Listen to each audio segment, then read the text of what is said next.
السلام علیکم ورحمۃ اللہ وبرکاتہ۔ میت کی طرف سے یا نبی کریم صلی اللہ علیہ وسلم کی طرف سے عمرہ اور حج کرنا یا طواف کرنا یہ کیسا ہے؟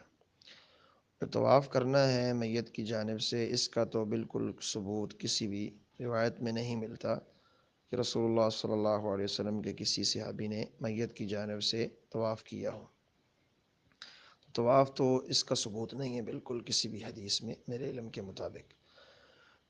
اور باقی رہا کہ کیا نبی کریم علیہ السلام کی جانب سے یا کسی بھی فوت شدہ انسان کی جانب سے حج عمرہ کیا جا سکتا ہے کہ نہیں، اس میں علماء کی دو آراء ہیں۔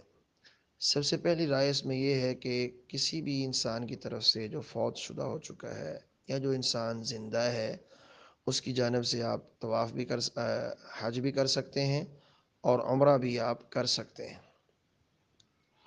اور ان علماء کی دلیل یہ ہے کہ ایک صحابی نبی علیہ السلام کے پاس آئے اور کہا، اللہ کے رسول، میری جو والدہ ہے، صحابی تھے یا صحابیہ تھی، تو وہ اتنی بوڑھی ہو چکی ہے کہ وہ خود جو ہے نا وہ عمرہ نہیں کرنے آ سکتی، تو کیا میں اس کی جانب سے عمرہ کر سکتی ہوں؟ فرمایا جی کر لو۔ جو علماء کہتے ہیں کہ کسی بھی انسان کی جانب سے جو خواہ زندہ ہو خواہ وہ دنیا سے چلا گیا ہو، اس کی جانب سے حج بھی کیا جا سکتا ہے اور عمرہ بھی کیا جا سکتا ہے۔ ان کی ایک دلیل تو یہ روایت ہے۔ دوسرا یہ ہے کہ رسول اللہ صلی اللہ علیہ وسلم کے پاس ایک شخص آیا، اس نے کہا کہ میری والدہ فوت ہو گئی ہے، تو کیا میں اس کی جانب سے حج کر سکتا ہوں؟ فرمایا جی، تو اس نے حج کی۔ یہ دلیل لیتے ہیں۔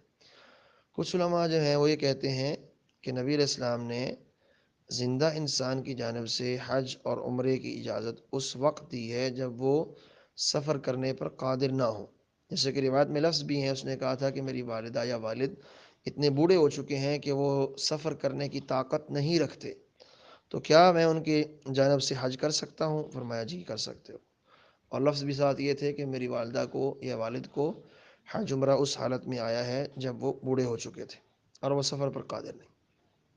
اسی طرح میت کی جانب سے رسول اللہ صلی اللہ علیہ وسلم کی جو روایت آتی ہے نا، اس میں آپ نے حکم میت کی جانب سے تب دیا تھا جب سائل نے یہ کہا تھا کہ میری ماں نے نظر مانی تھی کہ وہ حج کرے گی یا عمرہ کرے گی لیکن وہ نہیں کر سکی، تو اب بتائیں کیا؟ فرمایا تم کر لو۔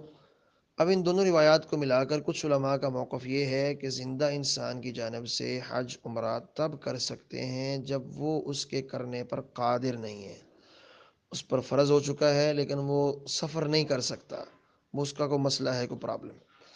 اور میت کی جانب سے حج عمرہ تب کر سکتے ہیں جب اس پہ لازم تھا لیکن وہ نہیں کر سکا، تو پھر آپ کر سکتے ہیں، ورنہ نہیں کر سکتے۔ تو علماء کا جو دلائل کے اعتبار سے یہ موقف ہے، وہ کہتے ہیں کہ ہر میت کی جانب سے عمرہ کرنا، ہر میت کی جانب سے حج کرنا، اس کے لیے کوئی صراحتاً نص موجود نہیں ہے۔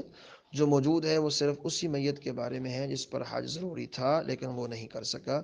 اس موقف کے اعتبار سے نبی کریم علیہ السلام کی جانب سے حج عمرہ نہیں کیا جا سکتا۔ السلام علیکم ورحمۃ اللہ۔